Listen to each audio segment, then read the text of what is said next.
Good afternoon, everyone. The Sacramento City Council will please come to order. Would the clerk please call the roll to establish a quorum? Thank you. Councilmember Kaplan. Here. Councilmember Laloy. Here. Councilmember Talamontes. Here.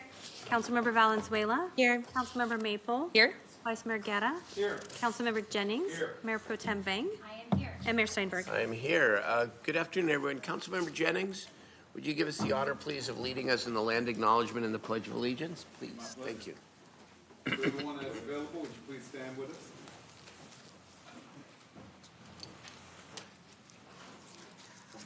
Please rise for the opening acknowledgement in honor of Sacramento's indigenous people and tribal lands. To the original people of this land, the Nisseon people, the Southern Maidu, the Valley and Plains Miwok, the Patwin Wintum peoples, and the people of the Wilton Rancheria, Sacramento's only federally recognized tribe, may we acknowledge and honor the Native people who came before us and still walk beside us today on these ancestral lands by choosing to gather together today in the active practice of acknowledgement and appreciation of Sacramento's indigenous people's history, contribution, and lives. Thank you. Please join me now for the Pledge of Allegiance. I pledge allegiance to the flag of the United States of America and to the republic for which it stands, one nation, under God, indivisible, with liberty and justice for all. All right, hold on a second. Hold on. Yes. Hold on a second. Hold on a second. Can I get them to the microphone? Can they come to the mic? We're going to do that again. Come on, bring them up to the microphone. They did that way too well. Come on. Come right on up here, you guys. Yeah, that was. There you go, right there. All right, so I'm gonna let you know that they are going to lead us in the Pledge of Allegiance. Okay. First, say your name. My name is Maya Crisp. My name is Nia. I'm named Ashida. All right. You lead us, if you will, please. Pledge allegiance. I pledge allegiance to the flag of the United States of America and to the republic for which it stands, one nation, under God, indivisible, with liberty and justice for all. All right. You know what? You guys are, young ladies are precious. Oh my. Thank you for helping us get tonight's meeting off to such a great start. You're welcome. You're welcome. Keep. That's great. Oh, it's beautiful. Okay. Let us begin tonight with a very special presentation. I turn it over to Councilmember Katie Maple. Yes, thank you so much, Mr. Mayor and colleagues. It is my great honor to be presenting a resolution supporting and honoring Violet Eloise Conley Benjamin Hackett, who was a member of the Oak Park community for many years, did a lot of great work in our community, and really honored to have her family with us today. So first I'm going to read the resolution, and then I'm going to invite a couple of members of the family to come up and say a few words, and then we'll take a picture. So thank you. So on this day, we celebrate, honor, and remember the contributions of the late Violet Eloise Conley Benjamin Hackett. She was a well-respected resident of Sacramento, California, and a strong advocate for the Oak Park community. Violet was born in Tulsa, Oklahoma on March 29th, 1923, as the third oldest of 11 children to the parents Benny and Gertrude Newton Conley. She received her primary education in Tulsa, Oklahoma public schools and graduated from Booker T. Washington High School in Tulsa, where she was head majorette for the high school marching band and was actively involved in the theater arts. She earned a bachelor's degree in English and a double minor in criminal justice and ethnic studies from the California State University of Sacramento in May of 1975, singers up. She also held a lifetime adult education teaching credential in the areas of English, ethnic studies, and criminal justice. Violet was an elected member of the Oak Park Project Area Committee for 15 years, where she actively served on several project committees, including the groundbreaking dedication of the Oak Park townhouses that provided housing to Oak Park residents and currently remain in the Oak Park community. She was the first African-American Parent Teachers Association president at Benjamin Franklin Elementary School, located in Fresno, California, during the 1958-59 academic school year. She's also an active member of the Parent Advisory Council at California Middle School, located in Sacramento, California. She was the founder and owner of Oakleaf Daycare Center in Sacramento, and she was a fine arts enthusiast, a poet, and enjoyed writing, reciting poetry, and public speaking.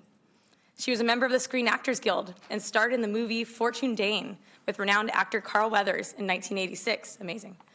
She received the highest United Christian Center's Family Award in Sacramento on January 19th, 1970.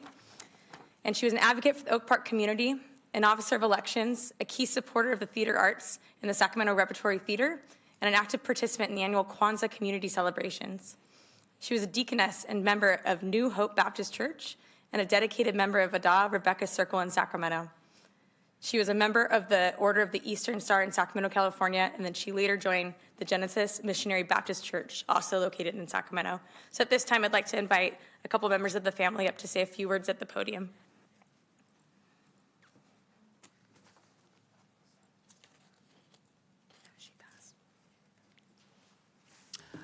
Good afternoon. My name is Glendale Benjamin, and I am here with my brother, Michael Benjamin, and my sister, Gloria Benjamin, and the family of the late Violet Eloise Connolly Benjamin Hackett. On behalf of the Violet Connolly Benjamin Hackett family, we would like to thank the City of Sacramento, Mayor Steinberg, City Council, and City Councilwoman Katie Maples.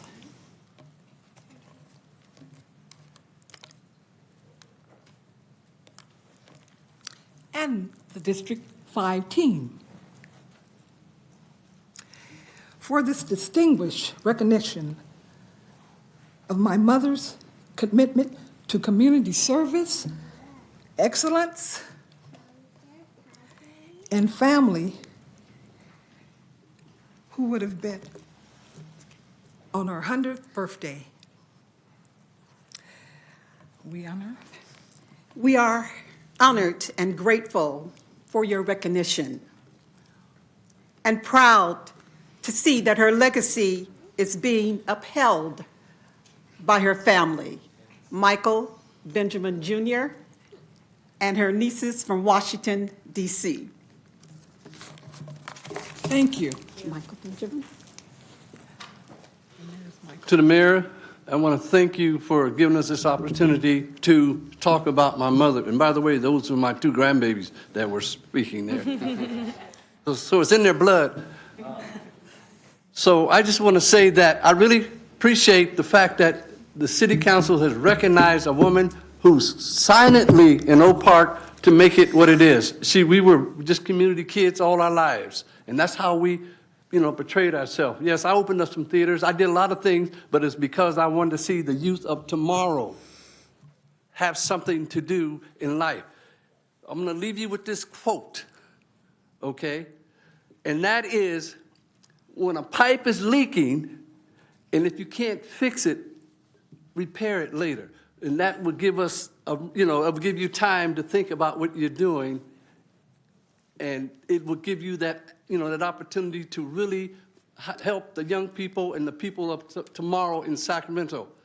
But last but not least, it ain't hocus pocus, it's focus, focus. Thank you. And I would be remiss if I didn't mention the fact that Michael Benjamin II is on our staff at the District 5 team and serving the residents of Oak Park and communities of District 5 every day. So, all right, let's come on down and take a picture.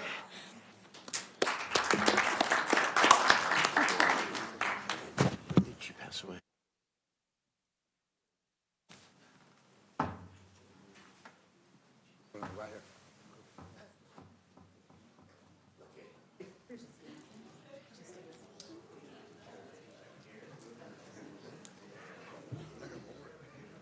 maybe you can hold him. I'm gonna have my nieces. Both of them? Or just one? Hi, both. What do you think? Here you go.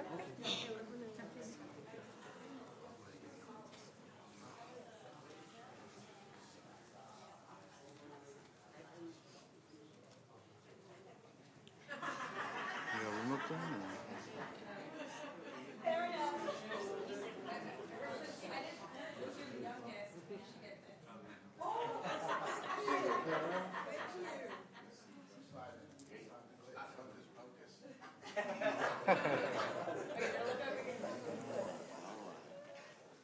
On three.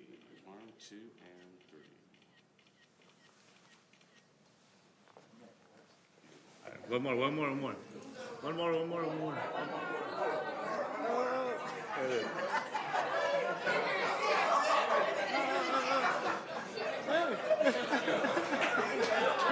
We're good.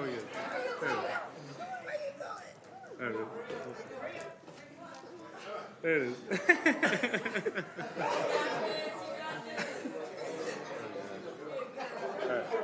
There it is. 1, 2, 3. Okay, looks good. Thank you.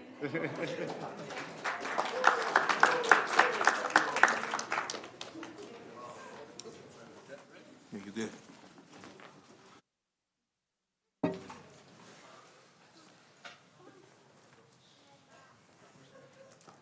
So is she coming back to do the pledge again, or? We'll have her come back.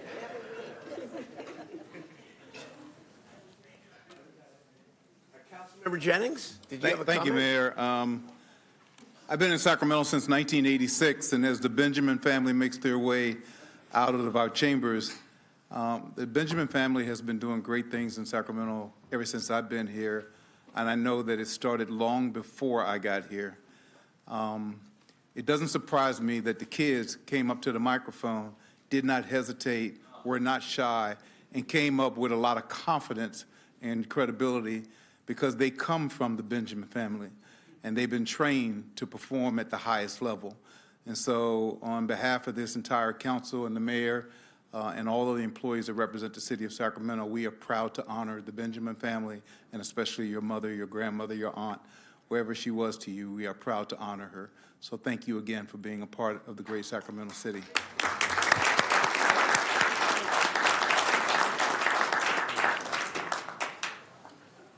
All right. What a great way to start the meeting. Thank you so much, Councilmember Maple. Let us move to the consent calendar. I know that the city manager would like the opportunity to discuss items 1 and 3. Just brief comments Just on brief clarification. comments. But let me just ask if there are other items that members would like to be heard separately or voted on separately. Mayor Pro Tem? Just comments on item number 4. Okay. Comments on item 4. Anybody else? Okay, so let's hear the comments from the city manager first on items 1 and 3. Sure. Thank you. Item 1, I'm going to ask Ophelia Avalos to come to the podium. Promise we'll make this brief. Hi, Ophelia Avalos, Engineering Services Division Manager, and I'm here to talk about item 1. So this item, we went out to bid, and the engineer's estimate was $1.5 million. And we only got one bid, and it was $1.3 million over the estimate. So it was $2.8 million is what the bid came in at. So we have, we want a chance to evaluate the project, look at the design, and see what our options are. So at this time, we're asking council to approve rejecting the bids to give us that time to look at reassess the plans and specifications and seek other options to see how we can better fit the project within the budget we have allocated for these improvements. Perfect. Thanks, Ophelia. And I just want to say thank you, because I look at it from the lens of 5 years from now, if somebody pulls up this agenda and looks at it. Again, our staff, you guys have all the information, but I think the public, in order for transparency, it would be great to just know that there was only one bid and this is why we're rejecting it. Because I think people are really excited for the intermodal, project to continue moving forward. I just want, and I really appreciate our city manager and our staff. I know you guys do a great job, but I think it's behooves us as a council for transparency that somebody can 5 years from now pull up that report and understand our thought process. There was only one bid and it was overbid, because that's actually not in the report. So thank you for clarifying that. I think it's just, we need to make sure that our reports are clear so that anybody at any time can read it and know what our thought process is. Absolutely, understood. Thank you. Thanks, Ophelia.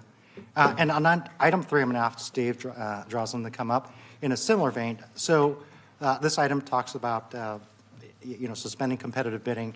And we're going to be coming back to this council with a policy adjustment that will allow us to, on the natural, come back and switch procurement processes depending on what fits better. But in this case, this is kind of in transition. I'm going to let Dave talk about the reasons why we're doing that.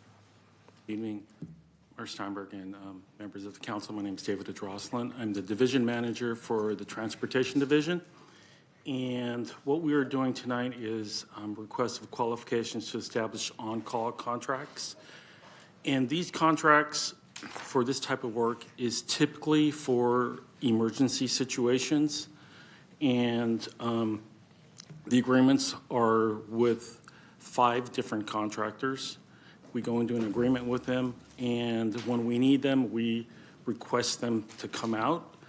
And when they do the work, we are aware of the hourly wage that they will be charging, depending on the type of work and the individual that goes out there, whether it's an apprentice, a journeyman, as well as the type of equipment. Okay, and this is for emergency. They usually just secure the area and make sure that the intersection is back operating normally, and then if possible, and then staff will come out the next business day and try to repair it to its proper operations. And again, I want to say thank you for that, because if I read the item, it says we're suspending competitive bidding. And for me, I'm like, oh, taxpayer resources, where's the accountability if we're suspending competitive bidding?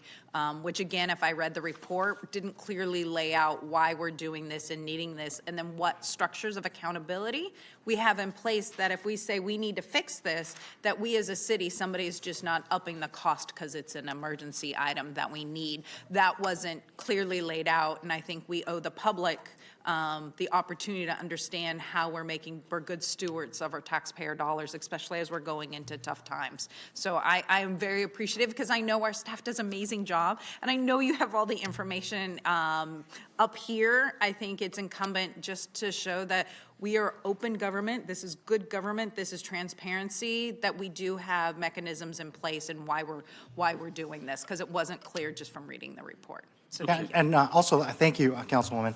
To reiterate, we're going to come back and clean up some of the language, because the nomenclature is confusing. I mean, we've been doing this for many years where we're saying suspending competitive bidding, but it's not really suspending competitive bidding. It's allowing us to use a different process. So, but yeah, point well taken, and that's something that we're going to come back to this council with. And if I could add, I mean, we only use these services typically when we have a staff shortage, or it could be late at night when staff is not available. There could be multiple situations going on, a traffic signal that gets knocked down in the north area, another signal gets knocked down in the south area. So it's typically to cover where we have a staffing situation. Okay, let's see, on this item, is it the Vice Mayor? Please. Dave, don't go away yet. What's the, I brought this issue up, about our water treatment facilities last weekend, and the emergency provision that was used during COVID. And I'm concerned about, if this could be used in the future for outside contracting. What's the frequency that we're looking at, or that you've perceived in the past? I mean, emergencies are hard to predict, but over time, I guess you can correlate it. What are we looking at here? In the past 2 years, we have used the contractor resources more frequently, and it was a combination of staffing, as I mentioned, and there were issues with staff having COVID, and there was also staff that retired, and we had a shortage of staff that were not qualified to go out there and work independently. So in the last 2 years, I would say that we've used the resources more often. But in the future, right now, we're hiring staff. We are training them to go out there and be on call.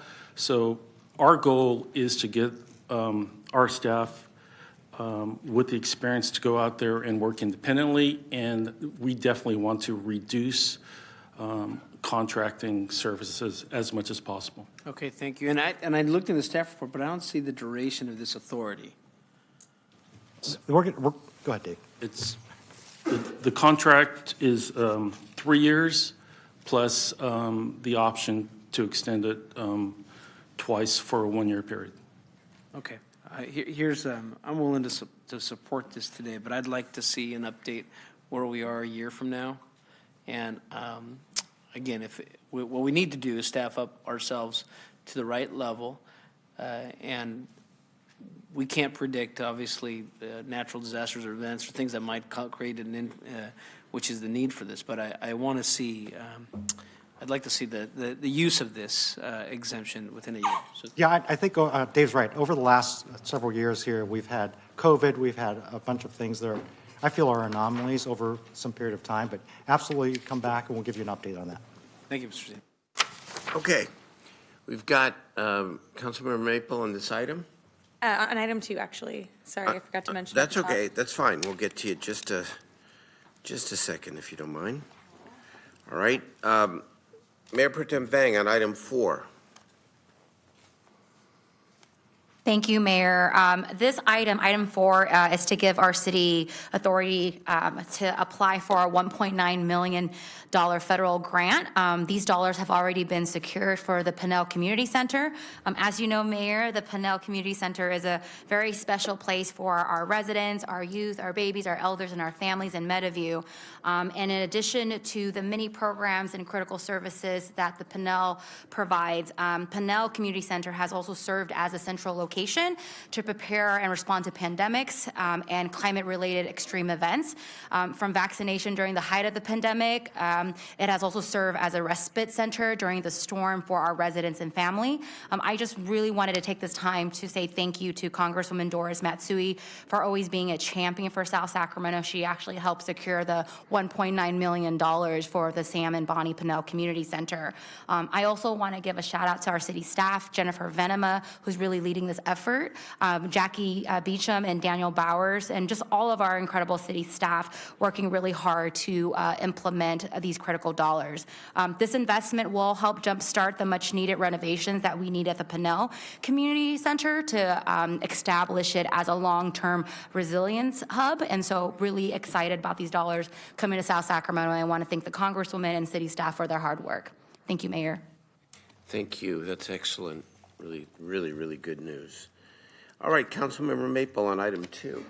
Thank you, Mayor. I'll make it quick. In a similar vein to my colleague, I just wanted to shout out that in item number 3, did I say this right? Item number 2, the dollars for resurfacing of the McClatchy Pool is something that's going to be so beneficial for the community.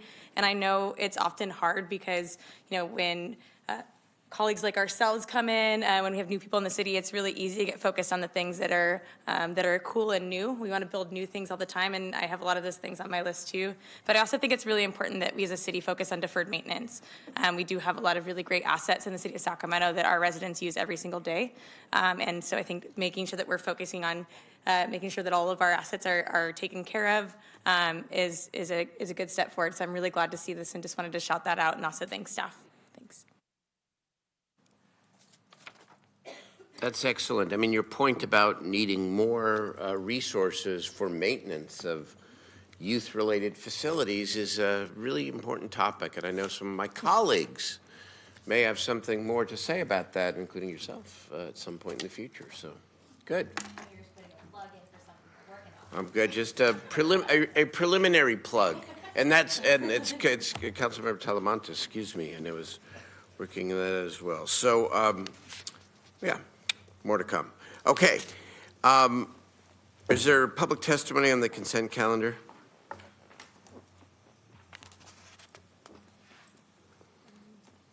Yes, Mayor, I have one hand raised. I have no speakers in chambers. Okay. Is phone number 9211.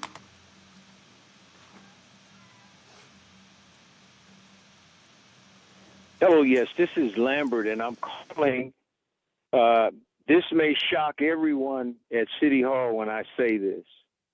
So please pay attention, Mayor, City Council, City Attorney, and even the City Manager's office. I'm impressed with what I see on number 6. It says appropriation of funds to various park projects. It has Del Paso Park lighting. That's wonderful. And then it has Robertson Community Center restrooms, which should be renovated. If you have a contractor, it should be completed before students get out of school so they can enjoy that. I go there a lot. And so it says give credit to Yipsy. I've been on Yipsy for a while. And then it says give credit to the city manager. So I was taught to give credit where credit is due. I'm impressed with that. Keep the money coming into Del Paso Heights and help with projects like this. This will help the youth. And don't forget Marysville Corridor. And I'd like to end by saying I pay my respects to my elder. Happy 100th anniversary, birthday, I thought I heard. That should be recognized by me. I respect my elders. Thank you. Thank you, Mr. Davis. Okay, is there a motion on the consent calendar? Second. I heard Councilmember Talamantes first, seconded by Mayor Pro Tem Vang, or maybe Councilmember Maple, I don't remember. Okay. Everybody. All in favor, please say aye. Aye, opposed, abstained. That consent calendar passes. Thank you. Let's move to item 9. Excuse me.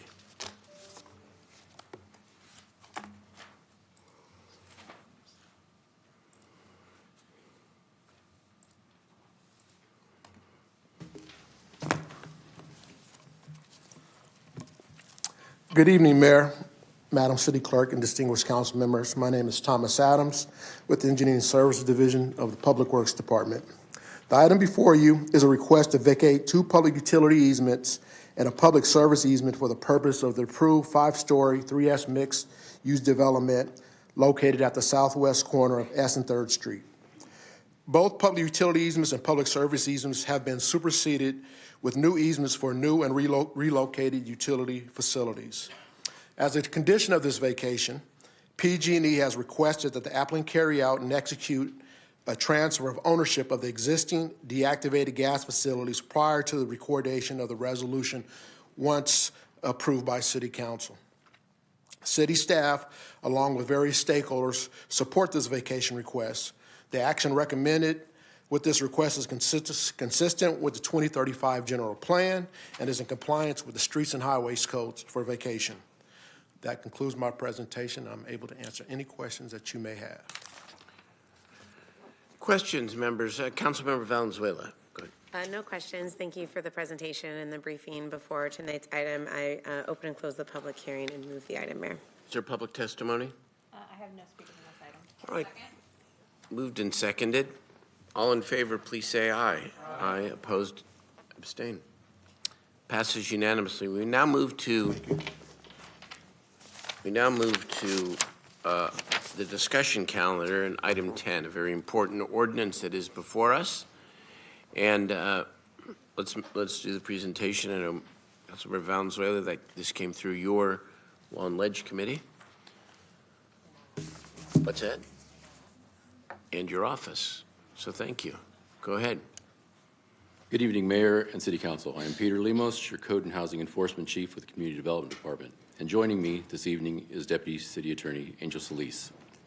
We are here to present a proposed ordinance amending and deleting various sections of Chapter 8.68 of the Sacramento City Code relating to noise control.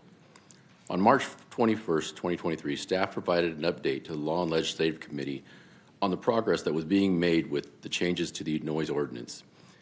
The committee requested staff to bring back the completed ordinance changes to the committee on April 4th and to take it to the City Council upon approval. This afternoon, we presented to the proposed ordinance amending, deleting various sections of Chapter 8.68 of the Sacramento City Code relating to noise control to the committee, and after discussion, we were requested to move forward with the presentation this evening to Council. Sacramento City Code Chapter 8.68 requires modifications and modernization to assist in enforcement and ensure a safe and peaceful environment for all residents, businesses, customers, and visitors.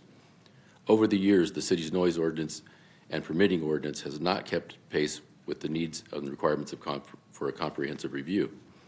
Some sections have become outdated or impractical to enforce, and the ordinance lacks certain provisions that apply to specific conduct that is harassing, intimidating, intrusive, and disturbs the peace.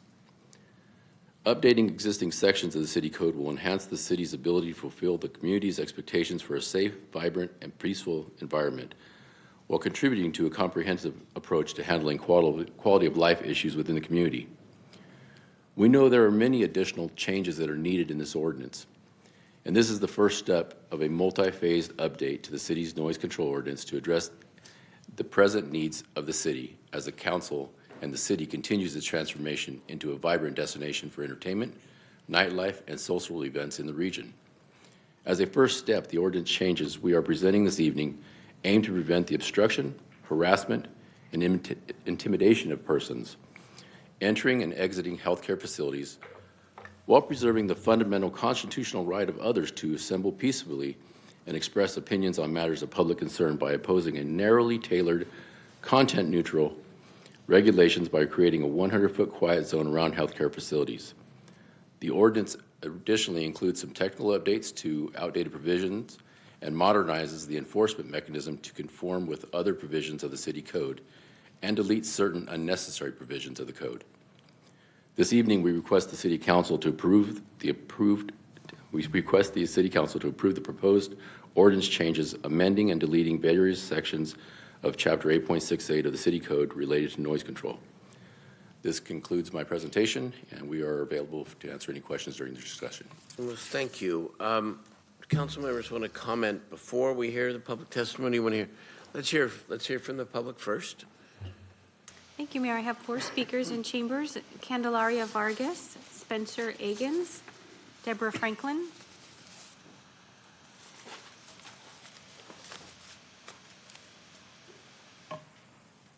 Hello.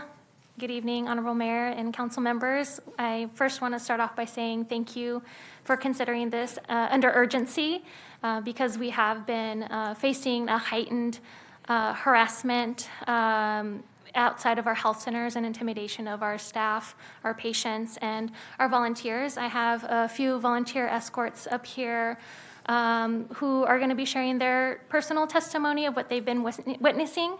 I also wanted to share that we here at Planned Parenthood Advocates Mormonte are supportive of the language, and we are so thankful to staff for the manner at which they were able to support in this way. And I can go ahead and cede the rest of my time for you to hear firsthand from the folks who are seeing this every day. Thank you so much. Thank you, Mr. Mayor and City Council. My name is Spencer Agins, and I've been a volunteer escort with Planned Parenthood for 6 years. I really, very much from the bottom of my heart, appreciate expediting this. It has become very difficult over the past couple of months with the amplified voices being used as a weapon of intimidation to access health care. Thank you so much. Thank you. I'm Deborah Franklin. I'm a resident of Midtown, and I am also a clinic escort, but have only been it since November. Every Wednesday morning for 4 hours, I get to hear language that is hateful and harmful And I'm especially concerned about people who are arriving in for health care. They may be there for an abortion, but they may also be there to find out a pap smear and whether it's going to be a clear pap smear or not. Maybe they're trying to figure out a best birth control. Maybe they're concerned they have a sexually transmitted disease. Maybe they just need care because they're trans and they can't get good care somewhere else. All of us who are by that building, in that building, hear these comments. They are harassing, they are intimidating, they are cruel, they are evil comments. And not only is staff and patients and us escorts out there, but anybody who delivers anything, the postal carrier, the UPS man, the linen service, the Amazon truck, all are berated. They're told that their paychecks are being paid by blood, that they're helping murder babies and supporting the murder of babies. Nobody should have to go through that just to do their job or just to get medical care. So thank you. Thank you very much, staff, for the work you've done. Thank you, council, for considering this. And I'm very excited that this could be a model for other cities, because go Stingers. Thank you. Thank you. Thank you. I have two more speakers, Kenton Now and Aurora Sherwerman. Hi, everybody. My name is Ken Nago. I'm a resident of the Fightin' Fourth District, Southside Park. I'm coming here as a private citizen in support of my friends at Planned Parenthood Marmonte, who are looking for an ordinance that will narrowly change our city's noise ordinances to protect people's constitutional rights to access health care without intimidation or harassment. Accessing health care isn't like going to a city council meeting. It's not like going to a state capitol. It's not like going to any sort of political function. I believe that people who are accessing crucial life-saving healthcare functions should be able to do so without getting screamed at with amplified voices. We are preserving our First Amendment rights to protest here, to state opinions. At the same time, we must protect our people's constitutional rights to access essential services that are relevant to their health without being publicly humiliated in a way that deters them from seeking the choices that they need. So I am here again in support of agenda item number 10. I believe that we can be a leader here in Sacramento to other cities with, who want to be safe havens for people's rights. Thank you very much. Good evening, Mr. Mayor, members of council. My name is Aurora Schuneman. I am also a resident here of Sacramento Midtown area, and I am here as a patient and supporter of Planned Parenthood. I'm here to say that patients should be able to access basic healthcare services without harassment and without intimidation and without fear of physical violence. This is a very narrow ordinance change. This is a very basic protection that we should be affording to every person who needs to access these healthcare services. Thank you. Thank you. Mayor, I have no more speakers. All right, thank you. Thank you very much for the public testimony. Let's turn it over now to my colleagues. Councilmember Valenzuela. Thank you, and thank you, everybody, for coming out tonight in support of this ordinance. You know, I was reflecting earlier to not quite a year ago, the first time Planned Parenthood staff reached out when we knew that the Supreme Court was going to take action on the Roe v. Wade decision, and they said, we know what's coming, and we need to be prepared. So I was really happy last summer when this council unanimously approved an update to the buffer zone ordinance. Some of you were like, well, why isn't that? Well, as Peter said, you know, the noise ordinance we realized wasn't implementable. You know, we were having these instances happen at Planned Parenthood and it wasn't. And so I'm really just, I'm rambling a little bit, but you know, I have 2 of these clinics in my district, and I'm proud to have 2 of these clinics in my district, and I'm proud to have so many District 4 people here supporting Planned Parenthood because this, I heard from so many folks, Deborah and others who volunteer, who work at this clinic, who say this just is not sustainable and something must be done. And I'm really proud of the city team because, as Peter said, this needed to be a whole overhaul of the noise ordinance. We're going to be hearing about this for many, many months to come, but this narrowly tailored ordinance was really made possible both by the core team team and, of course, by our city attorney and her team. And I want to repeat something that she said at our Law and Legislation Committee, which is, as we know, she sits on a statewide committee of folks working to protect reproductive health care access in California.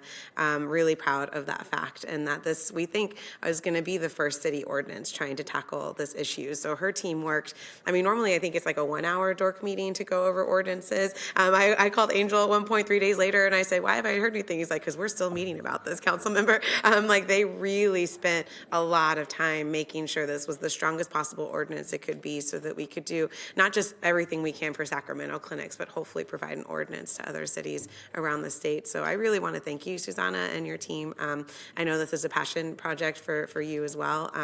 And here in California, we live in a state that now has this as a right in our Constitution, which is not something we should ever take lightly, and we need to actively protect every step of the way. So I'm really, really proud of the city's efforts on this and the city team's efforts. I say, the ordinance takes effect in 30 days, but we're hoping education will start immediately, and that we'll have our teams out there telling folks, this is now the law, it's going to go into effect, please step away.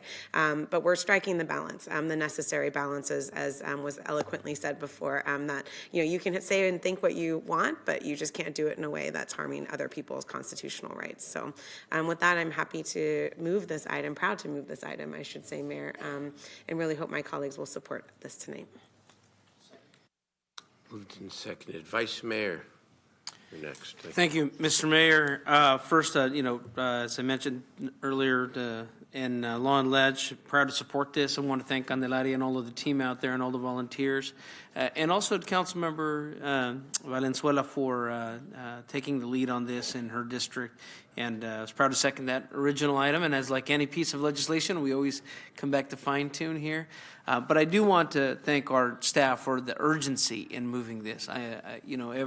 We discussed this quite a bit in Law and Ledge about, every day we don't have this situation. I give a lot of credit to the staff at Planned Parenthood who endure it every day and have been able to do that. But for someone who has to go in the first time for help to access health care, it is a traumatic and intense experience, and that is just not okay.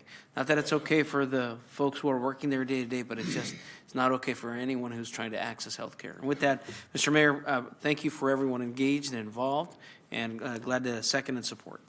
Very good. Thank you. Councilmember Laloe. Thank you very much, Mr. Mayor. Just kind of following up with my colleagues, I totally agree. I want to thank all of you for being here today. Obviously, this is very important. I have one question. I know when I read this, it requires a minimum of 100 feet.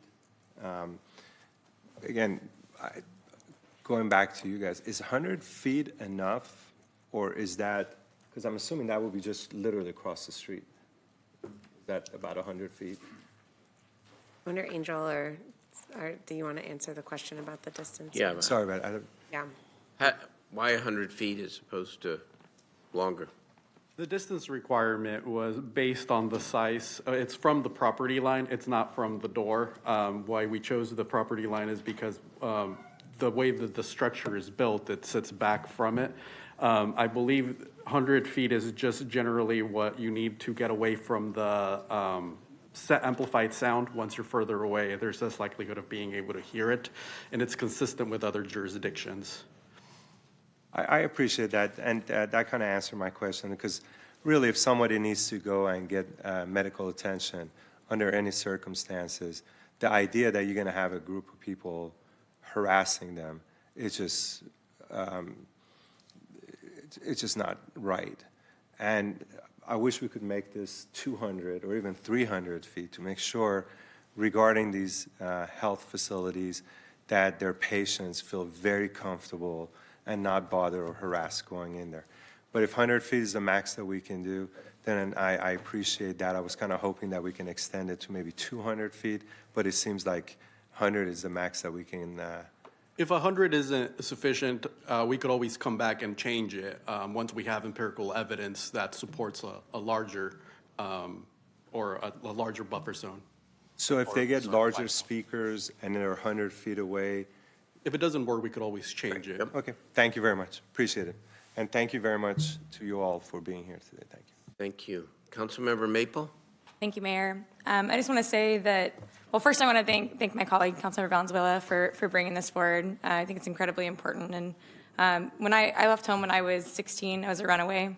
And the first place that I was able to access reproductive health care was at Planned Parenthood because I didn't have health care. And so it's really near and dear to my heart, the ability that I had in my life to make the choices that I have made thus far to get to where I am is, I think, Planned Parenthood is a big part of that. And having this kind of access to health care and clinics and medicine is huge for people. And so you should be able to do that always without fear of intimidation, harassment, or coercion. So I think this is really, really important. Again, I want to thank my colleagues and thank you all for being here. Thank you, Councilmember. Councilmember Talamantes. Can I have every single person that's here in support of the ordinance to please stand up? Everyone, round of applause. Thank you.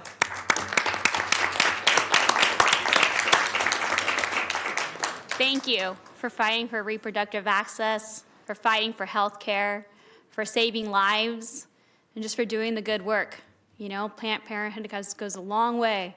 I've used services before. I've been there before when people are protesting. It didn't feel good. It is very intimidating, and it makes you feel just bad because they're yelling at you, and that shouldn't be tolerated, and I'm glad that we're taking the step in the right direction. So thank you to our legal team, code, our council members that worked on this, because this is a step in the right direction, and thank you for being here. Thank you. Councilmember Kaplan.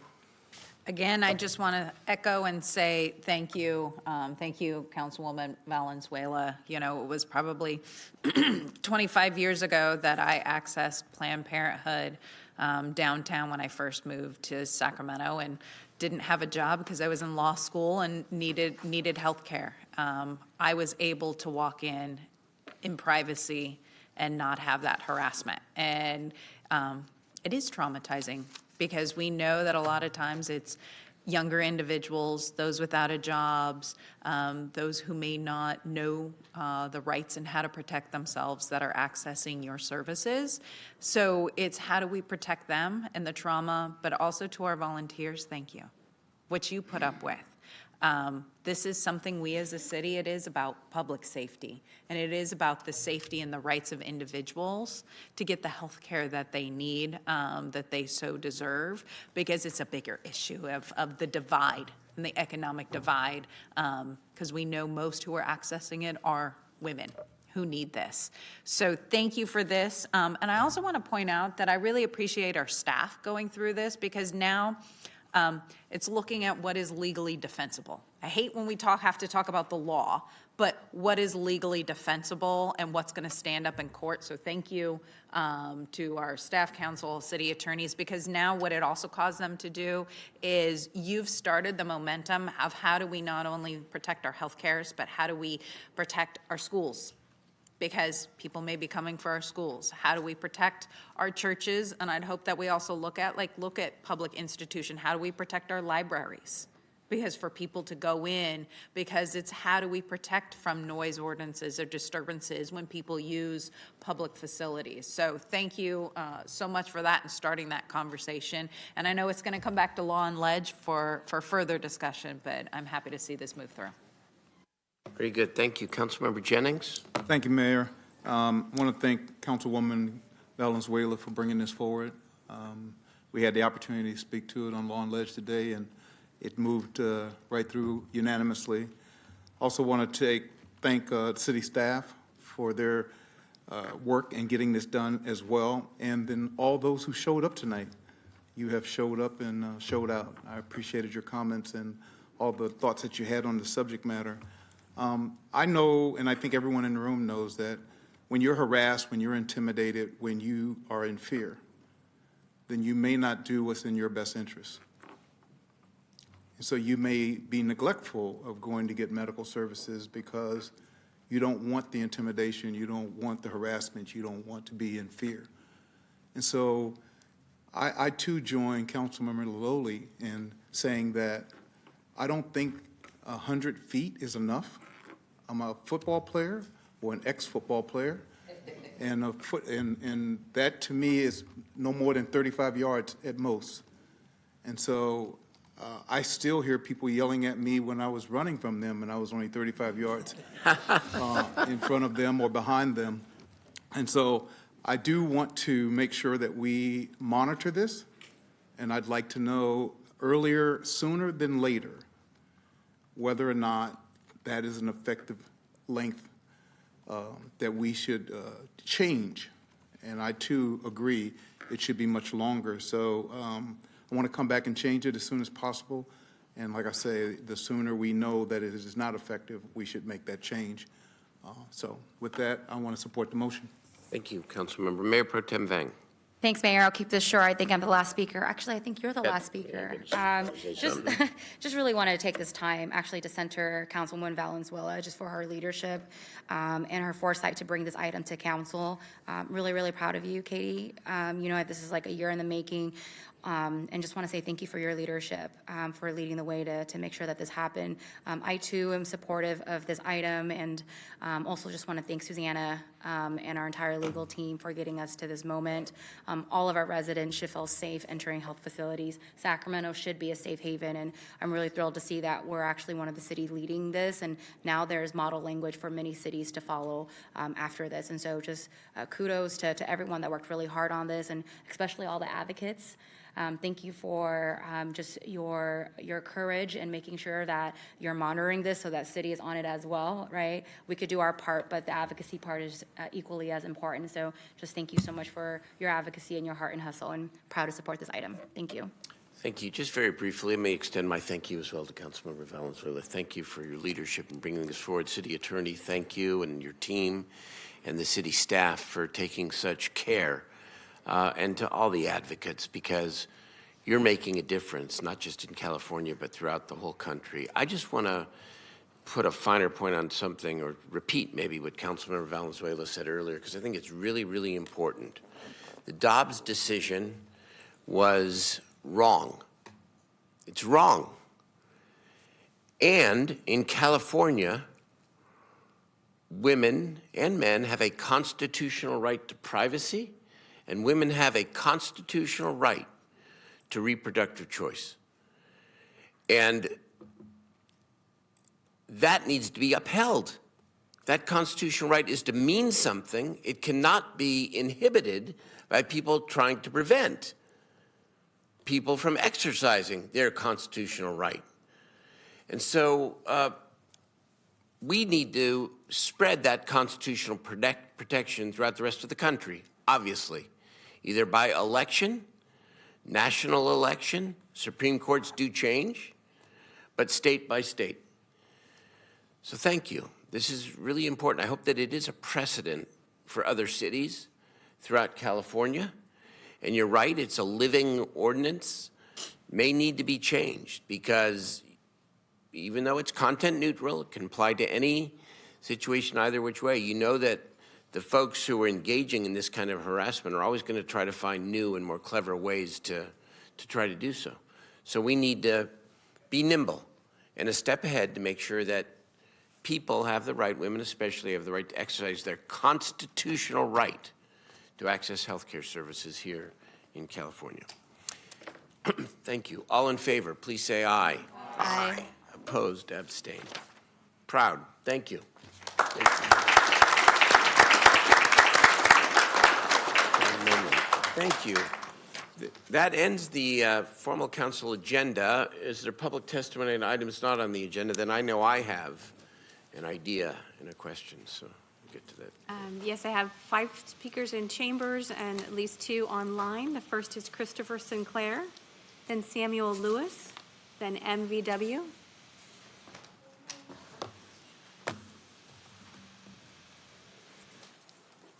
Hello.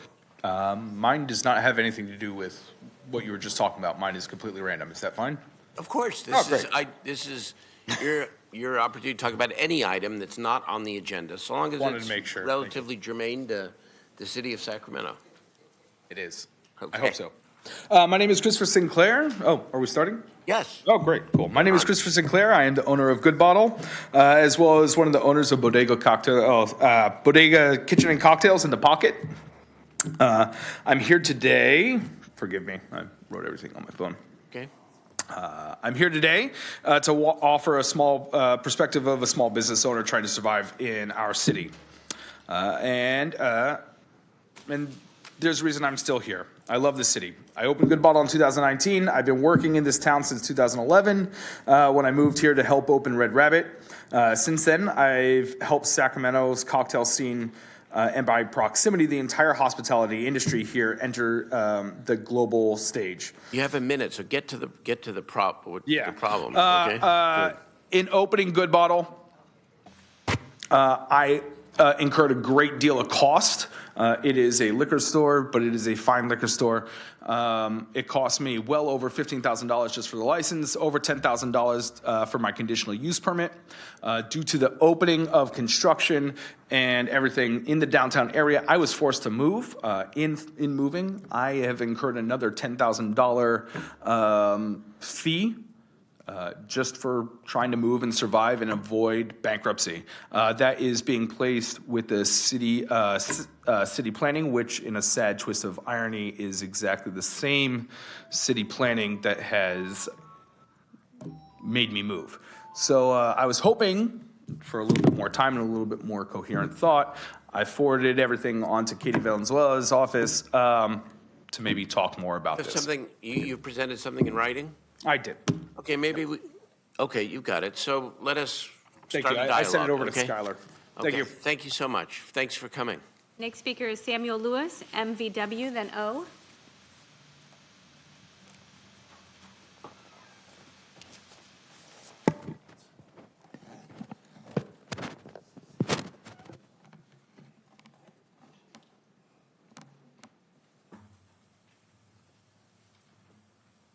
All we say to America is be true to what you said on paper.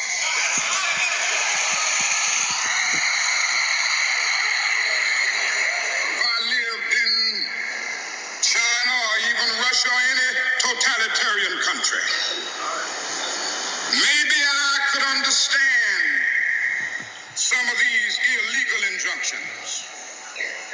Maybe I could understand the denial of certain basic First Amendment privileges because they haven't committed themselves to that over there.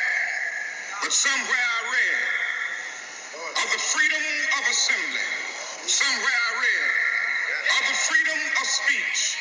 Somewhere I read of the freedom of press. Somewhere I read that the greatness of America is the right to protest far right.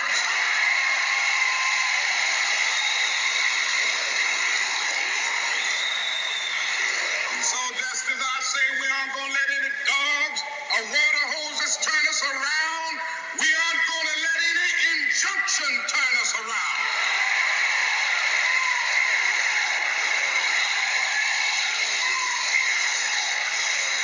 Well, I don't know what will happen now.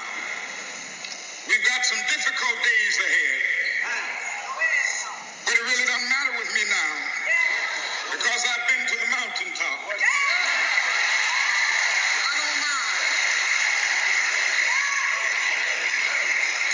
Like anybody, I would like to live a long life. Longevity has its place. But I'm not concerned about that now. I just want to do God's will.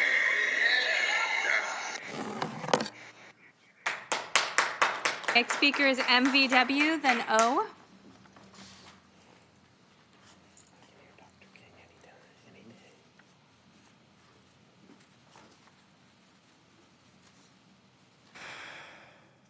In April of 1963, Dr. Martin Luther King Jr. II was arrested and put in a dark cell for protesting Alabama's segregation ordinance. A newspaper was smuggled in where he read an article written by 8 white pastors. They claimed to be supporters of racial equality, but they criticized his nonviolent tactics and his civil disobedience. They demanded that Martin and his outsiders not engage in direct actions like protesting, sit-ins, and marches. In the margins of the paper, with a broken pencil, he wrote his response, Letters from Birmingham Jail. He writes, I've reached the regrettable conclusion that the Negro's great stumbling block in the stride towards freedom is not the White Citizens Council or the Ku Klux Klan, but the white moderate who is more devoted to order than to justice, who prefers a negative peace, which is the absence of tension, to a positive peace, which is the presence of justice, who constantly says, I agree with you in the goal you seek, but I cannot agree with your methods of direct action, who feels he can set the timeline for another man's freedom, who lives by the myth of time, and who constantly advises the Negro to wait until a more convenient season. Lukewarm acceptance is much more bewildering than outright rejection. Today, 55 years ago, at 6:01 p.m. in Memphis, Tennessee, Martin Luther King was assassinated. In 1999, the King family filed a civil suit and was awarded $100 as it was determined that local, state, and federal U.S. government agencies were involved in his assassination. 2 miles away from where Martin was lynched by law enforcement, Tyree Nichols was lynched by those same entities this past January. We are still fighting the same fight. You can keep trying to expel us week after week. We will and we will always, until the Thank you for your systems comments. Your are time is abolished. complete. We will always Thank you for your comments. Your time is complete. Our next speaker is O, then James Van Buren. So O, then James Van Buren.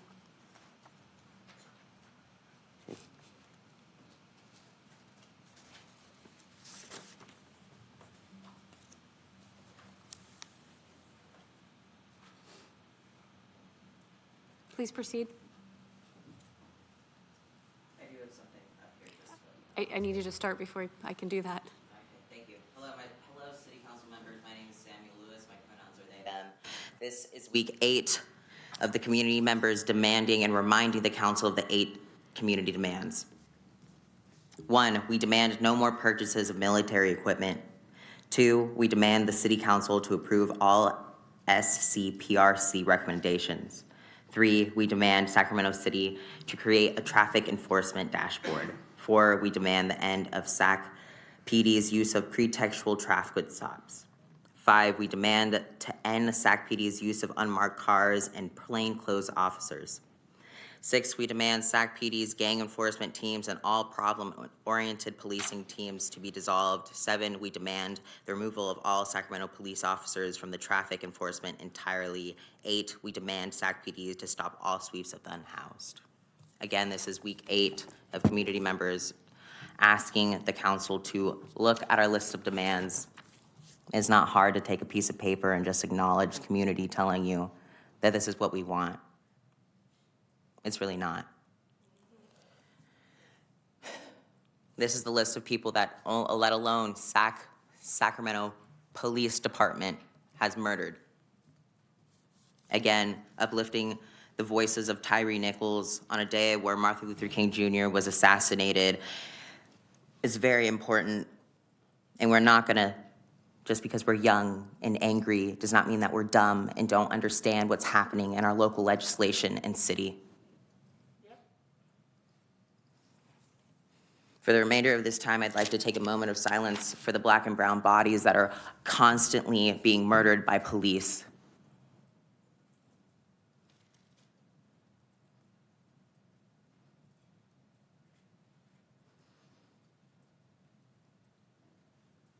Thank you for your comments. Our next speaker is Mr. V, then Michael Harris.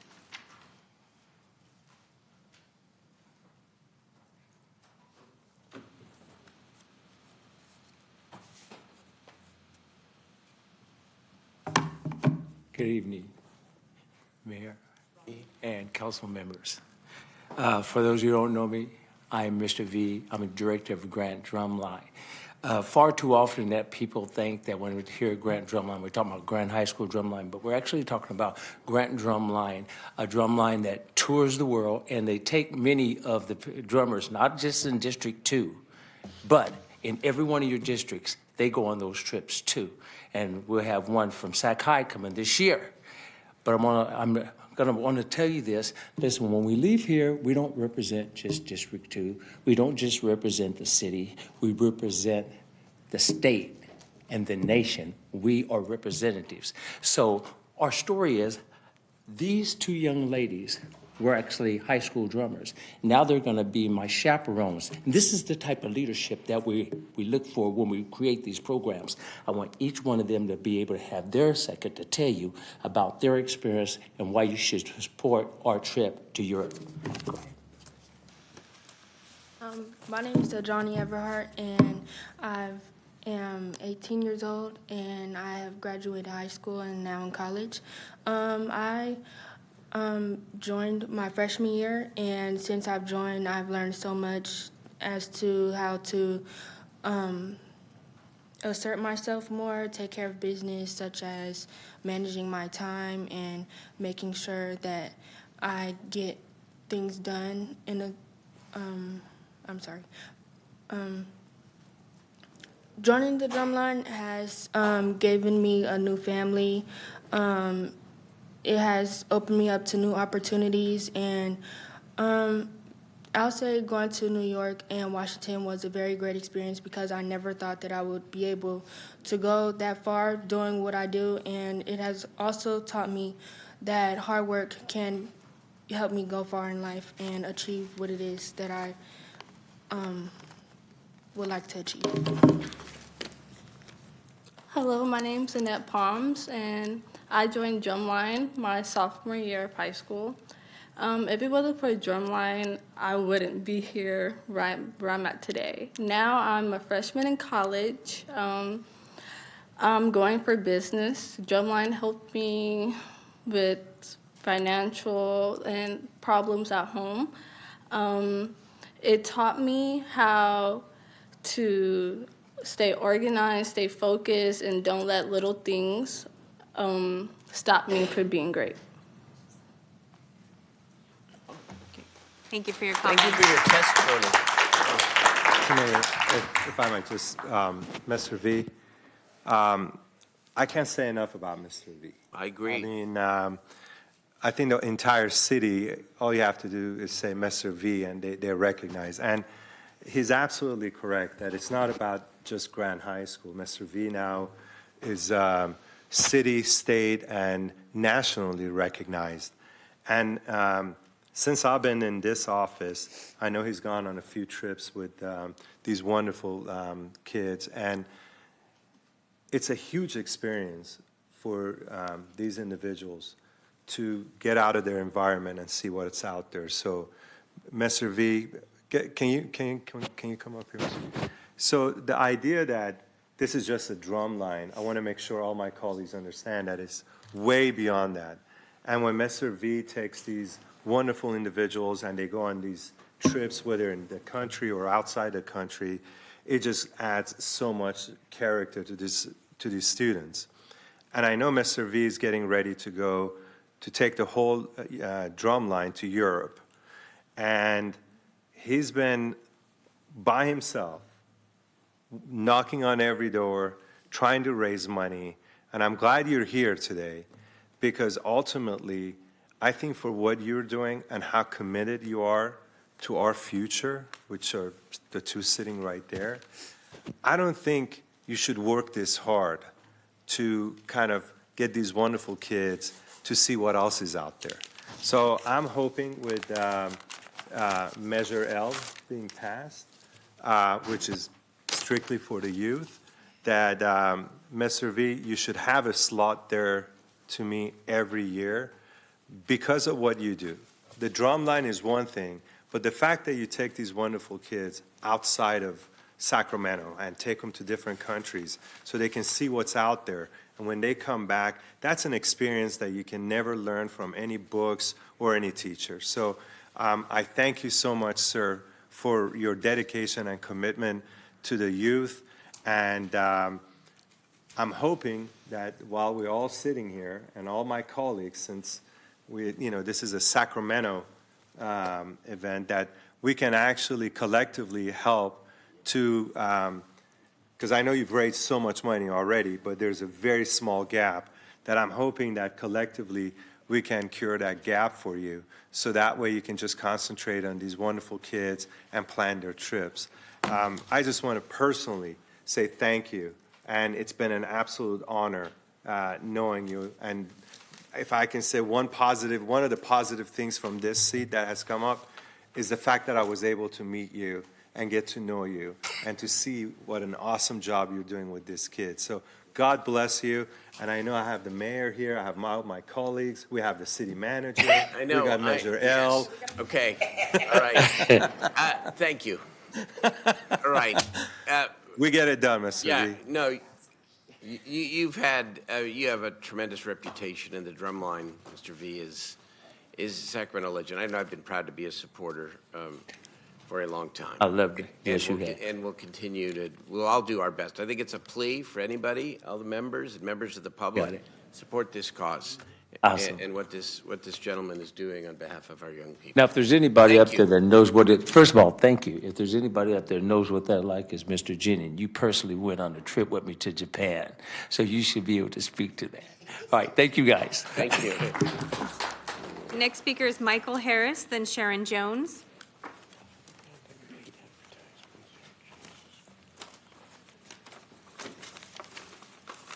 Yeah, it's just, I'm full.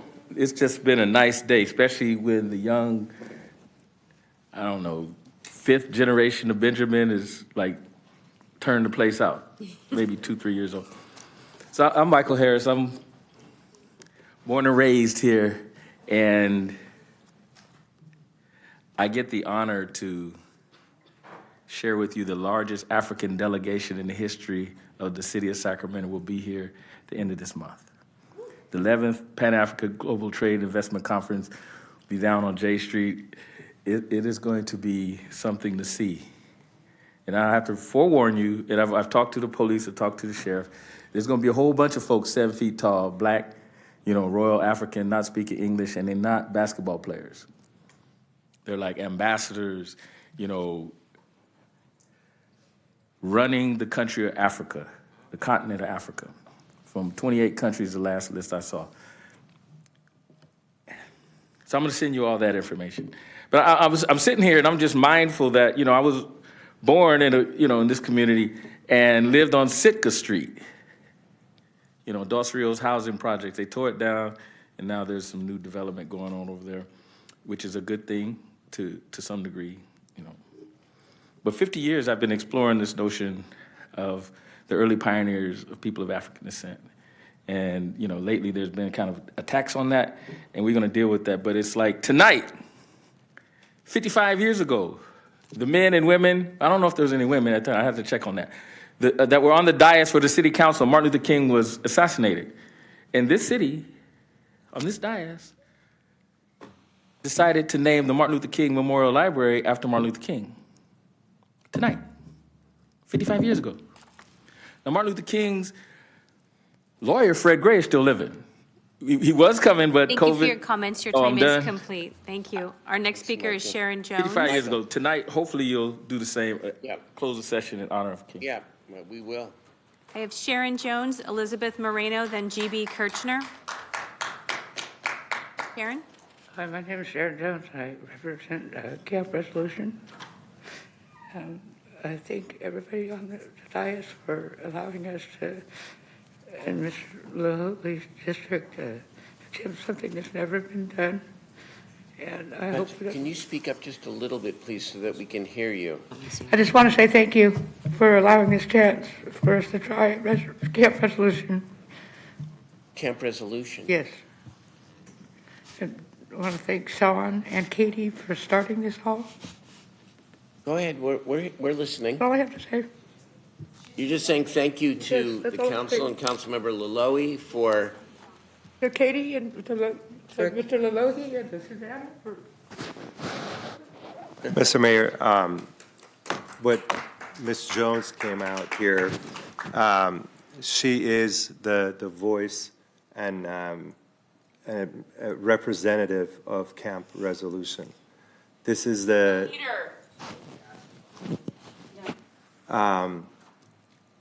this is the on Colfax area. So I've had the pleasure of actually meeting Ms. Jones as of last November. And this is an environment that's predominantly, I want to say about 95% are women. And, they have a great system. Ms. Sharon Jones, who was here, yes, she's a leader and a great representative of the community. And I can truly say, and I said this yesterday on our Zoom meeting, I am so proud of these 50 individuals on that camp, and I'm looking forward to getting that area set, ready, and those RV trailers delivered to the site for these wonderful people who I think they're going to do a great job with self-governing and being an awesome neighbors to the surrounding neighborhood. So I know she left, she was a little bit emotional, but really I want to thank her for being the voice of the residents on that camp, and looking forward to make everything go right so these wonderful people can be in some place that's safe and secure and clean. So we're working together as a team to get there, and I want to thank our city manager, you, Mayor, and a huge thanks to our city attorney, Ms. Woods, for those hours that she put on this project, and we're finally there to bring it home for the wonderful people on Camp Resolution. Thank you very much. Thank you. I have two more speakers, Elizabeth Moreno and GB Kirchner.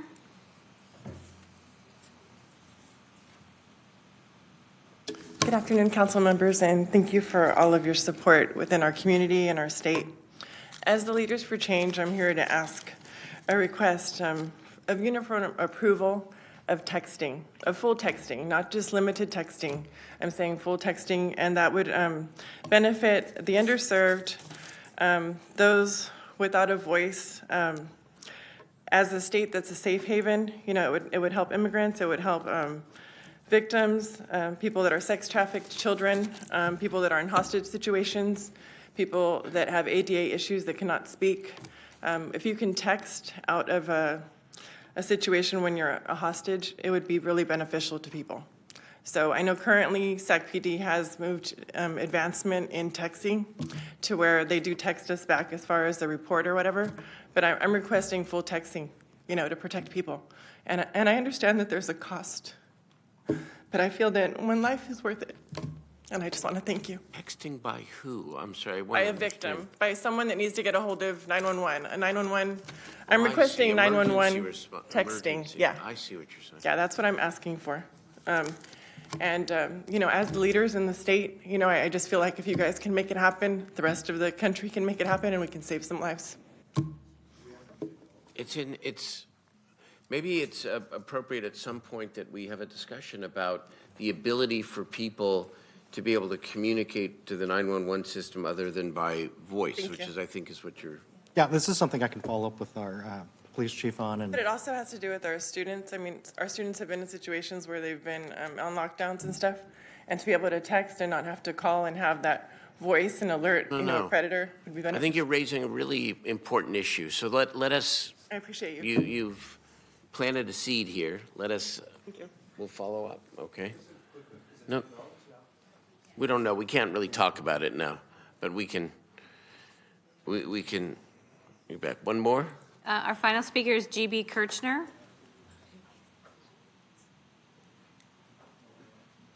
Hi. Thank you, Mayor and council members. I'd just like to take this time to remind the council and everyone here in the public forum the importance of transparency and gaining public support regarding the decisions made for the city and its people. Last week, the council orchestrated an emergency to approve $600,000 in funding for SWAT armor for the Sacramento Police Department. I say orchestrated because that previous week, Mayor and City Council removed this item from public discussion due to questions surrounding the supplying vendor, only to have this exact conversation at the following meeting. Only this time, after just a week, when this item was finally brought up to just public discussion, urgency surpassed all public opinion on the matter, and I saw a lot of public comment go unaddressed by the council. The council was not transparent in their decision-making process, regarding whether this urgency was the result of the council's delay or something else. And the public deserves to know why. Things may have gotten heated at the last meeting, but I believe those emotions are rooted in a valid concern that public safety is not being taken seriously. As this conversation will most certainly come up in the next fiscal year, I urge the City Council to handle these matters more responsibly and with more transparency so that the public opinion will not be dismissed in the future. Two big things from our last meeting was building transparency and cooperative relationships. I'd like to give City Council an opportunity to bridge the gap in transparency we have right now. So I leave with two questions. Why did the City Council remove this item from the March 21st agenda if it was so urgent? What changed the Thank you for your span? comments. Your time is complete. Mayor, I have no more speakers. All right, thank you. Let us move to council ideas and questions. I'm going to go first, if that's okay. So first of all, I would like to adjourn tonight's meeting in honor of Dr. King on the 55th anniversary of his assassination. I mean, there are so many things. There's so many things to say about the life and legacy of Dr. King. I think reflecting on the anniversary of his death, I think it's important to note that he died in Memphis, Tennessee, standing together with the lowest paid sanitation workers in the city. And that he went from racial justice, which he was always about, to economic justice. And so I think it's appropriate. Thank you. Thank you.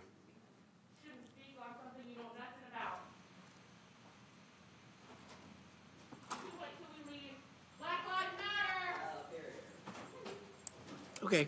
Anyways, I'd like to adjourn in memory of Dr. King, but I want her to go from Dr. King to the council rules and procedures, but so be it. We need to talk about everything. So today there was something that occurred at Lawn Ledge that I don't think we had maybe anticipated or had anticipated, but hadn't figured out the solution to yet. And so bear with me just for a moment, members of the public, but it is important. In the legislature, just for purposes of comparison and contrast, when a member of the legislature presents a bill, she presents that bill to a committee that she or he may not be a member of. And that's fine, that's the way it is. The colleagues on the committee then weigh in on the member's bill, and just because it's fair, it happens the other way as well. Everybody hears each other's bills. Here on a 9-member city council, we're trying appropriately to empower the role of committees and to say that when a measure is passed by a committee, it moves to the full council. If it isn't, then, you know, it doesn't, with some exceptions, go to the full council. But the problem is this. There are members, for example, who aren't on the Lawn Ledge Committee who have ideas. In today's instance, it was Councilmember Maple. And under the rules, because of the Brown Act, she can't come to the dais or to the public platform there and present her idea. And that's not fair. I mean, not intended, but that's not the way it should be. And the reason why that occurs, of course, is because of the Brown Act. 4 members are deliberating. The 5th one cannot participate in the deliberation, even though it's all in public. So in talking to the city clerk and the city attorney about this, and I think this was referenced during some of the prior discussions, but I'd like to put it on the table here and get a revision of the rules of procedure for our consideration within the next 2 weeks, let's just say, because I don't think it should be that complicated. Where a member has an idea and is not sitting as a member of a committee, we should, if it's permissible, and I think it is, notice the committee hearing as a joint meeting of the Lawn Ledge Committee, for example, and the full city council. So you'd say, oh my God, what does that mean? We're gonna have a full city council for all the committee meetings? No, because only the Lawn Ledge Committee, under the noticing I'm suggesting, will be able to vote. The other members of the council, if they choose to participate, can sit and watch or sit and participate, but for them, and they won't, by the way, you're all busy people. You're not gonna show Yeah, sometimes you're not going to show up to every committee meeting if you don't have a vote. But what it would allow is the member who's not on the committee, in this instance it was Councilmember Maple, but it could be anybody, to come and present her own idea and have a, by the way, have a public dialogue, because it's all out in public. It's not behind the scenes in any way. And I just think that's important, because if we're going to make this committee thing work, which I think we should, we cannot have a member not be able to present her own idea. It just, and that isn't to say that others aren't going to try to help you on the committee or work it or organize members of the public to come, but you have, it's different when it's your idea. You get to present your own idea in a public forum. And so we've got to do something here to please, thank you. Appreciate that. To fix this. And if there's a better idea that's, then that's fine as well. But I think, in thinking about this and talking about this, notice both, only the only voting members for purposes of that kind of hearing are the members of the committee. Every member could come and, spend their lunch hour or whatever, the meeting, just observing or participating. They won't, but it's only the member who has an interest in a particular item then can legally participate. Madam City Attorney and Madam Clerk, will you consider this and figure out a solution? Because we can't have what happened today. That's not the way it works or should work. Not that anything wrong happened. No, nothing wrong happened. No, nothing wrong happened. It just, we just have to fix this, that's all. No, nobody's, I should have caught it. It's not a big deal. And nobody did anything wrong. I just want to make the process better. Okay? If anybody's got a better idea, speak now or don't speak now. Speak later. We'll work it out, but let's bring it back, and that way everyone's participating. What's that? Good idea for a workshop. What? The idea. Yeah. Where we can have a conversation About it? Yes, about your idea, sir, and any other ideas. We're not going to give you feedback right now because this isn't an agenda. Oh, you item. can't give me feedback But we're now. saying, hey, that would be a really great agenda item. Oh, so yes, I'd like to, in fact, I will choose under my authority to agendize this. But I need the city attorney's help with the clerk to just figure out whether what I suggested is the way to do it, okay? And I'll agendize it.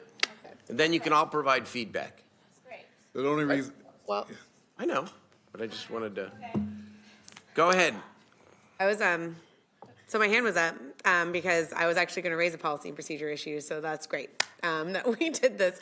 Because as the mayor noted, we did hear 3 council submitted ideas today, and I thought we did a pretty good job in our first go of figuring out how that worked. It would be great to have the presenting council member be there, but we did a pretty good job, I think.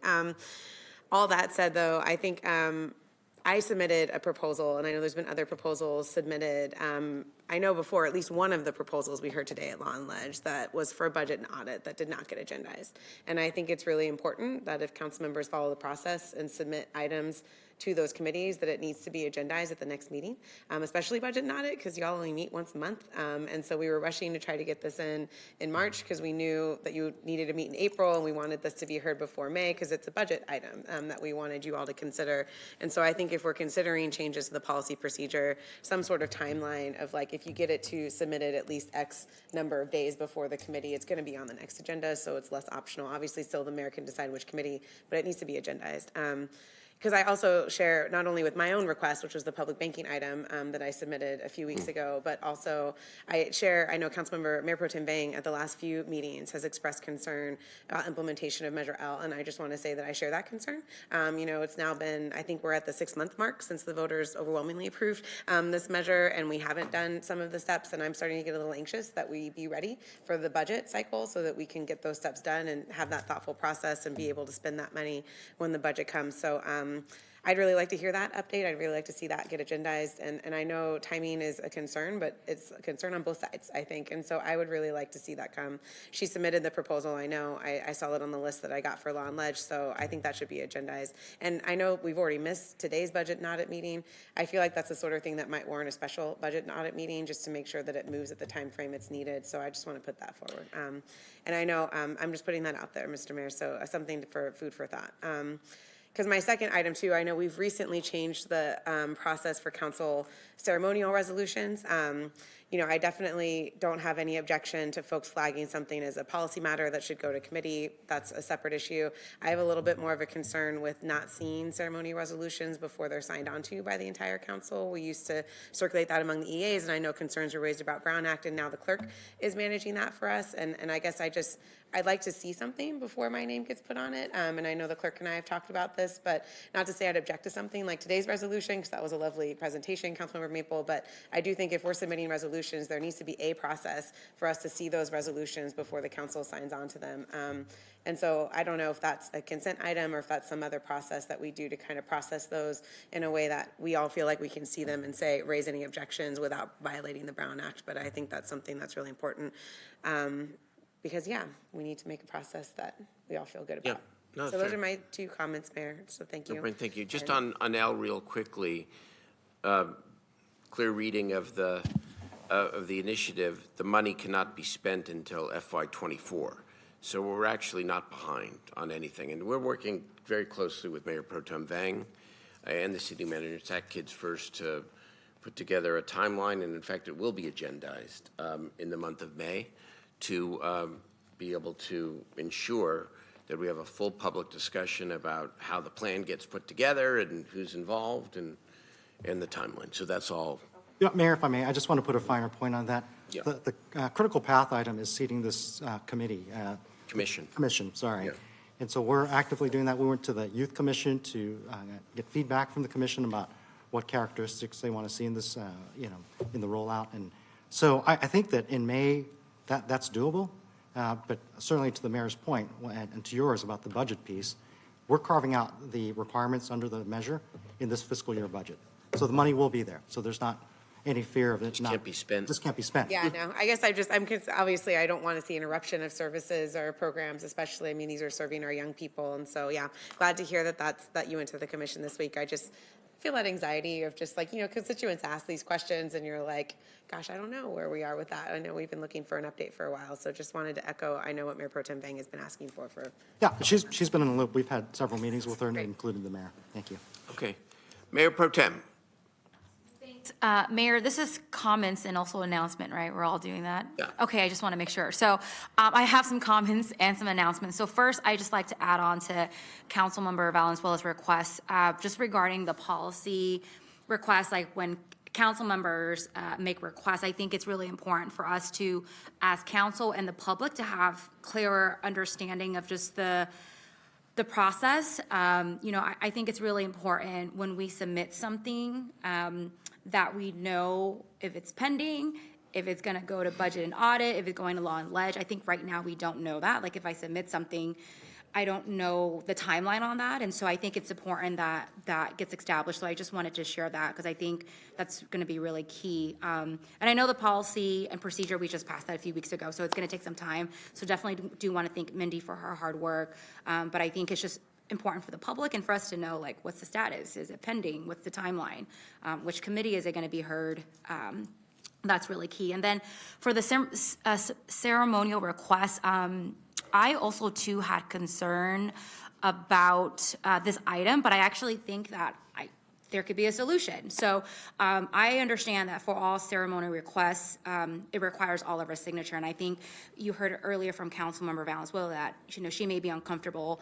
I too could be uncomfortable because if I haven't seen the resolution, then like what if we're celebrating someone that has done something that's harmful to another resident or city? We don't know, right? I just think it's important to make sure that we're able to see it. But I do think that there's a solution to this, and I would recommend that before it comes to council, like the city clerk can send an email to all the council offices, but she can BCC all of them. Like, if you have an issue with this resolution, please respond back to her, so no Brown Act is violated, right? So I think that's a simple solution that we could probably try. Because I do think we all should see the resolution before we actually sign off on it. And so that's my kind of a potential solution maybe that we could try out, Mindy. So those are my only comments on the procedures and the ceremony requests. And then just on some announcements really quick, I just wanted to let everyone know this Saturday we have two extravaganza event happening at Edward Kimball Park at 10 a.m. and Jacinto Creek Park at 11 a.m. Really encouraging our families and our babies and everyone to come out and celebrate with us. And then also wanted to just announce that at John Slow Elementary, Champs for Life is hosting a Spring and Fun Things community event happening from 12 to 4. So come through for that.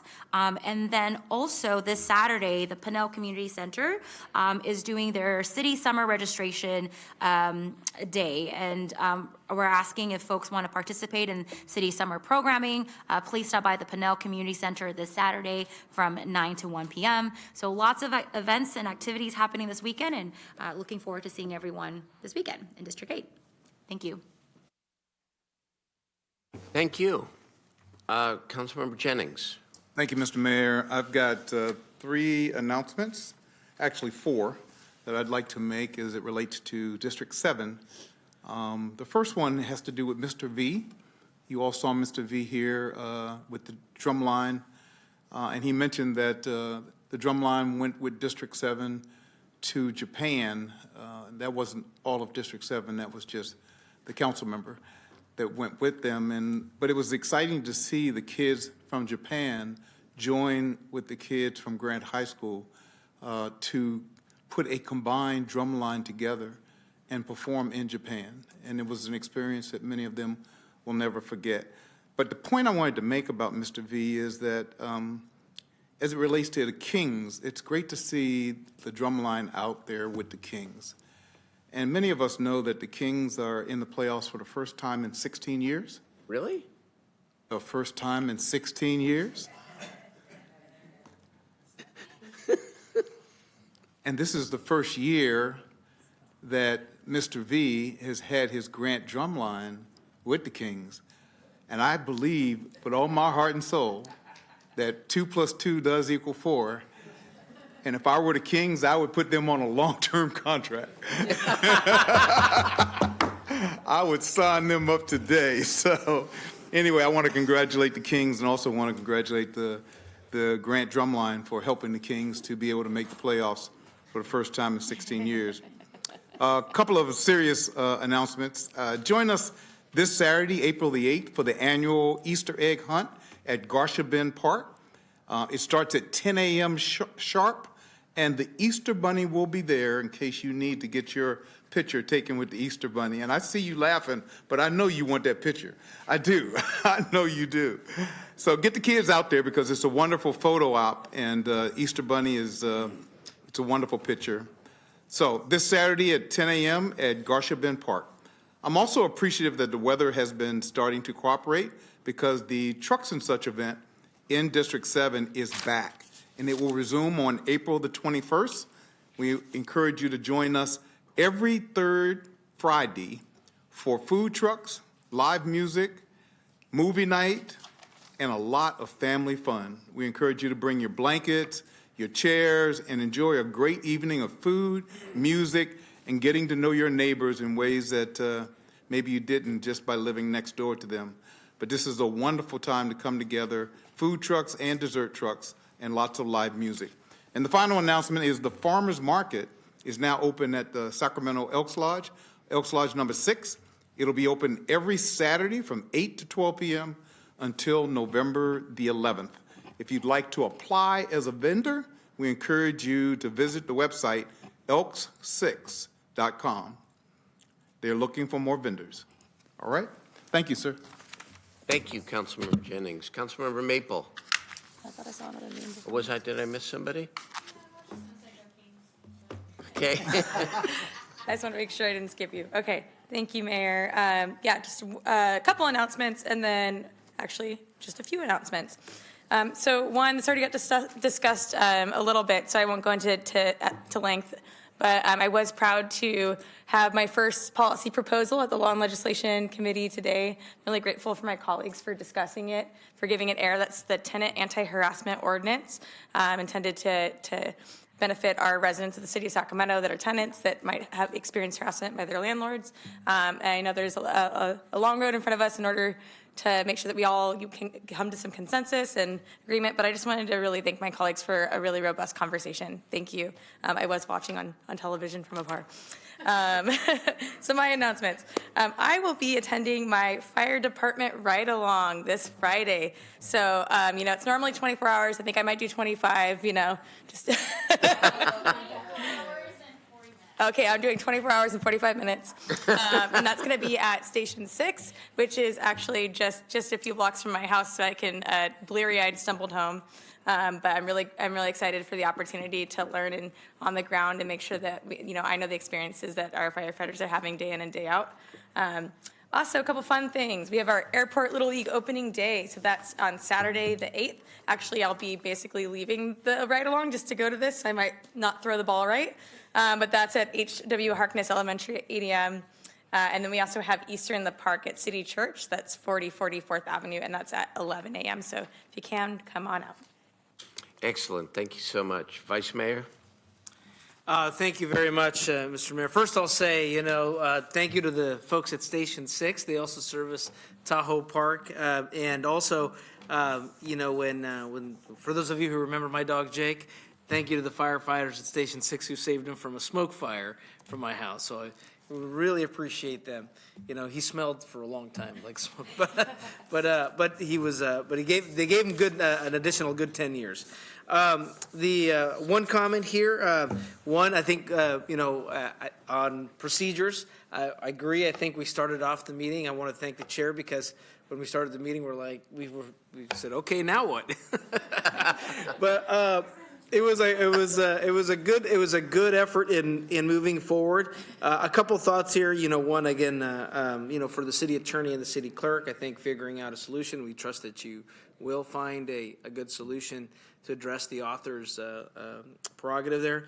The second, I think another robust discussion we had was on two items that came up that deal with when the city council speaks on a state issue and a federal issue for that matter. And I think making sure that we figure out a way also not only for us as council members, but for the public to know how we use our platform process, because I think it helps our staff and the chair of Law and Ledge, because that's a pretty heavy role to be able to go out there and take an action and signing letters and sometimes if I remember, our past chair was signing a lot of letters. So I think with the procedures, figuring out we're fine-tuning it and figuring out a way not only for us to better understand and give guidance to our council members, but also for the public who wants to know how we engage at the state and federal level. That would be helpful as well, too. Last, I will just say, April 1st through April 7th is Week of the Child, the young child, to be specific.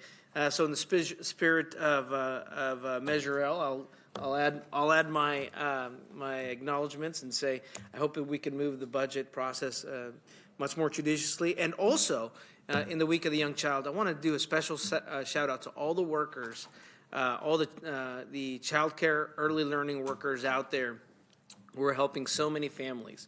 I know a lot of them, both represented by ASME, some by SEIU, some non-represented, in-home care workers, child care center workers, our Head Start employees. I want to thank all of them for what they do to help so many families who, in a very difficult time, coming back to the workplace. And also to thank Janine here from our own city for her work and her effort in helping address the child care crisis that we have, making sure that our young children have a great opportunity to learn and a safe place to be, and an opportunity for parents to be able to provide for their families. So Week of the Young Child also leads to my last comment announcement that this Saturday, April 8th, is our first annual Rain or Shine after nap time, 3 p.m. to 5 p.m. Easter egg hunt over at Oakey Park. So we're doing our first Easter egg hunt there in the afternoon. Hopefully the dew's dried out, because for any of you that have taken young kids out to do Easter egg hunt, they come back with wet socks. So from 3 o'clock, we're going to have 0 to 2 at 3 o'clock at ages, at 2 to 4 at 3:30, and 5 and up at 4 o'clock. But come out to Oakey Park for our first annual Easter egg hunt in the College Greens and Glenbrook neighborhood. Thank you, Mr. Mayor. Thank you so much, Vice Mayor. Councilmember Kaplan. Thank you, Mayor. I want to give a shout out to our fearless golfing leader. Thanks, Coach. None of y'all mentioned it. Oh, I forgot. The city Sorry. we're champions. We got it back from the county. Yes, we did. So on Friday, thank you. It was awesome to golf for a good cause. So thank you, Coach, for being a fearless leader and helping us improve our golf game. But now we have a year of bragging rights, so we gotta work on it so that we can keep it going. I also had my first community conversation yesterday. Thank you, Mr. Mayor, for coming out. It was a great conversation to have, and I look forward to having many more of those. I too, so look forward to hearing your comments, Councilmember Maple. I do my 24-hour ride along with Station 43 on Monday. I figured a good day after Easter, it might be kind of quiet, I'm hoping. I probably just jinxed it, and but I look forward to doing that. And just tomorrow starts Passover for those who celebrate the Jewish faith. And a quick thing is Passover is a celebration of liberation from slavery. You know, we can't forget that many of us, no matter what we believe in or what faith we have, slavery represents itself in many different forms that we still have to fight and address. So I think it's just a good time to think about we still have more work to do as we strive towards being a more perfect union. So just want to thank everybody for all the work that we do, because I know I have trust in my colleagues that even though we may have differences, we're all fighting for that more perfect union and the better Sacramento that we all love. Thank you. Nicely said. Thank you, Councilmember Kaplan. Last but not least, Councilmember Laloy. Thank you very much, Mr. Mayor. Actually, this is to Mr. City Manager. We're all aware of the great news that our downtown has reduced their unhoused population by 40%. I was wondering if staff can share some of that information with us on what was the strategy, how did it work, what are those numbers, so we can just get a better understanding of that. I would greatly appreciate it. Let me, if I may, that was a downtown partnership study, not a city study. And what they did was they counted the number of tents and people living in the tents once a month at 5 a.m., same approximate date from September to March. And that was their methodology. I can tell you. But I think if you want, well, what I would suggest, because it wasn't the city manager or the city study, it was. You know, what we can do is. I think what he's asking is the methodology for achieving that outcome. Oh, why have we had some So like the success? partnership that DCR has done with Downtown Partnership. Yeah, sure. Dedicated teams, and it's part of these updates that we do provide you, but I can have our DCR team update that and send it out again, because it really lays out what we've done and the investments that this council's made for clean and safe. We had the contract 2 weeks back that's going to further that. We're going to, there's a couple other things in that report, but I can bring that back for you. That would be great, because as I said, if there's a formula out there, then. Well, it's all hands on deck. That's, it's all hands on deck. Hands on We're working deck. with the county, we're working, you know, at every angle. The mayor secured dollars from the state. We're just, you know, trying to plug holes. 1,100 beds every night the city funds now, less than 100 6 years ago. That's not all of it, but it's outreach, it's the clean and safe, it's the partnership between the PBIDs and the Department of Community Response. We didn't have a Department of Community Response when we started 6 years ago. It's certainly no cause we're not proclaiming victory, far from it. But it's just important to note some progress, and we need that in every part of the city, including your district, every district, absolutely. All right? There's nothing else to come before the city council. We're adjourned.